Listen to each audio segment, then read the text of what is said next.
On vient de terminer une super belle semaine côté température. On en a profité pour avancer le revêtement extérieur de la maison et aussi quelques autres petites tâches. On regarde ça. La semaine précédente, Xavier avait coupé le gyps et installé la laine isolante pour le contour des fenêtres au niveau du rez-de-jardin. J'ai donc installé le gyps autour de ces fenêtres.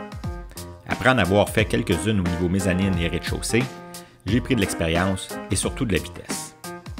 Il m'en reste 3 ou 4 à faire. Il me restera aussi l'installation des coins de métal avant de pouvoir commencer à faire les joints. La semaine précédente, on avait aussi débuté l'installation du revêtement extérieur. On avait commencé par le mur du garage.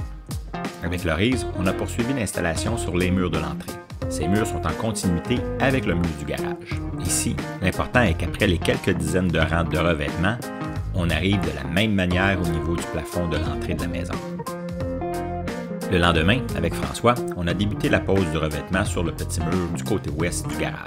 Ce mur a une particularité qu'on va retrouver aussi du côté sud de la maison. Le revêtement ne débutera pas sur toute sa longueur avec un morceau complet. Du côté droit, il faut couper le revêtement à un peu moins de 45 degrés sur 3 rangs. Pour déterminer la coupe à faire et la position de la moulure en J, on a installé temporairement les 3 premiers rangs. Pour ensuite les enlever, installer la moulure en J à la bonne place et ensuite remonter le tout. Pour nous permettre d'avoir de l'eau courante et un minimum d'électricité lors de pannes électriques, j'ai prévu l'installation de batteries. Pour accueillir ces batteries, j'installe un plywood à côté du panneau électrique.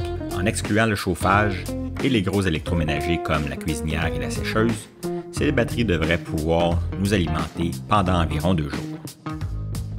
Bon, maintenant que le revêtement est installé sur le bas de nos murs du garage et de l'entrée, on s'attaque à l'installation du revêtement sur les derniers pieds du haut de ces murs. Ce n'est pas très haut, un peu moins de 14 pieds.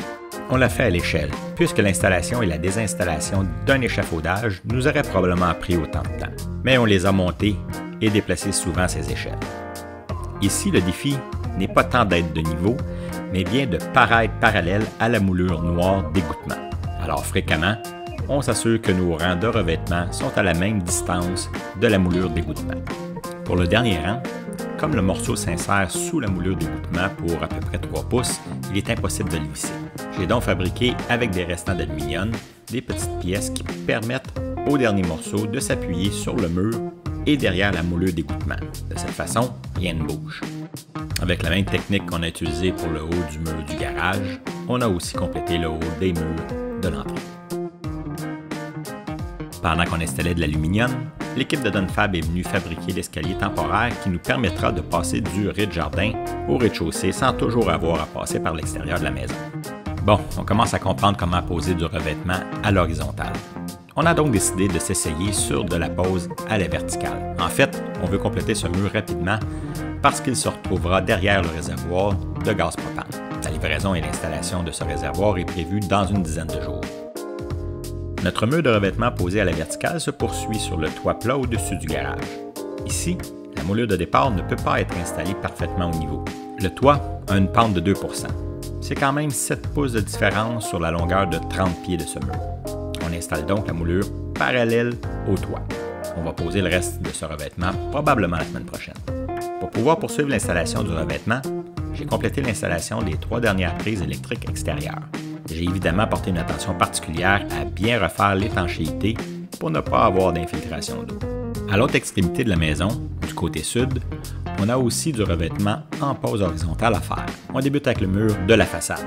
C'est un peu plus haut, probablement 16 pieds. Mais encore là, l'utilisation d'échafaudage nous semblait plus long. Sur les murs autour du balcon, on installera aussi du revêtement d'aluminium. Sur 2 de ces 3 murs, ce sera du revêtement horizontal. On veut que ce revêtement débute un peu plus bas que le plancher du balcon. Colin installe une autre forens qui descend assez bas pour qu'on puisse fixer une moulure de départ. Il porte une attention particulière à ne jamais mettre de clous dans la membrane de la toiture qui remonte sur les murs. Pour le mur complètement au sud de la maison, on doit faire 2 départs en angle qui suivront en gros le niveau du sol. Après s'être assuré de partir à la même hauteur que sur la façade, on a monté temporairement les 8 premiers rangs de revêtement pour être en mesure de déterminer avec le plus de précision possible le niveau du rang sous la fenêtre. Ensuite, avec Nicolas, Simon et Laurise, on a continué l'installation du revêtement. Par une belle journée ensoleillée, sur le côté sud, il fait pas mal plus chaud.